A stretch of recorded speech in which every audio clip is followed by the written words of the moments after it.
നമ്മളുടെ കുഞ്ഞുങ്ങളുടെ ചില സിറ്റുവേഷൻസിന്, ചില സ്ട്രെസ്സുകളെ നമ്മൾ മനസ്സിലാക്കാതെ, അവരെ വേണ്ട വിധത്തിൽ ഗൗനിക്കാതെ, പരിഗണിക്കാതെ, അവഗണിച്ച് വീണ്ടും വീണ്ടും പരിഹസിക്കുന്ന ഒരു അവസ്ഥയാണ്.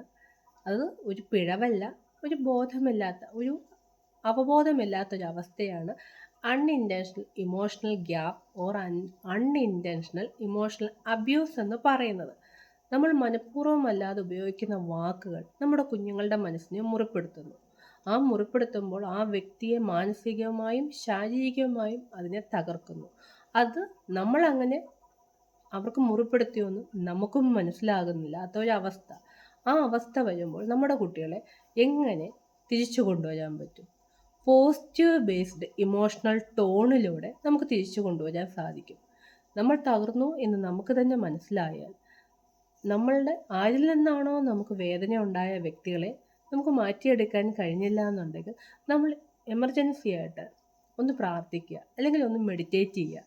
അതല്ല എന്നുണ്ടെങ്കിൽ ഒരു യാത്ര പോവുക. അതുമല്ല എന്നുണ്ടെങ്കിൽ ഒന്ന് എഴുതുക. മറ്റൊരാളുടെ സപ്പോർട്ടില്ല, പക്ഷെ നമ്മളെ കൈപിടിച്ചുയർത്താൻ നമ്മുടെ ആ ഒരു മാനസിക അവസ്ഥ എപ്പോഴും വേണ്ട.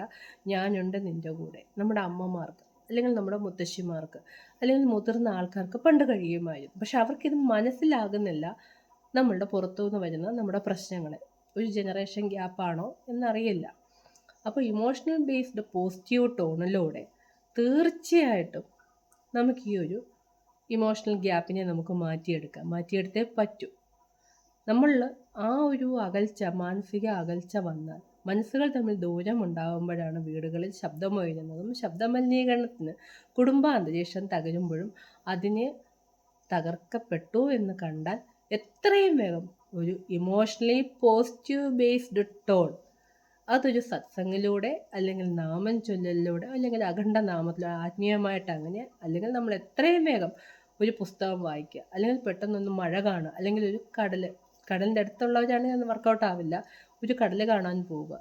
അതൊന്നുമല്ല എന്നുണ്ടെങ്കിൽ എത്രയും പെട്ടെന്ന് നല്ലൊരു സുഹൃത്തുണ്ടെങ്കിൽ അവരോട് ഇത് ഷെയർ ചെയ്തിട്ട് ഇമോഷണൽ ബേസ്ഡ് പോസിറ്റീവ് ടോൺ, ഒന്നെങ്കിൽ എക്സ്പ്രഷനിലൂടെ, നല്ല വാക്കുകളിലൂടെ, നല്ലൊരു ഹഗ്ഗിലൂടെ, ഒരു പോസിറ്റീവ് ഓറ നമ്മൾ വീണ്ടും ക്രിയേറ്റ് ചെയ്യുക. അല്ലെങ്കിൽ കുടുംബാന്തരീക്ഷം തകർന്നു പോവും, വ്യക്തികൾ തകർന്നു പോവും.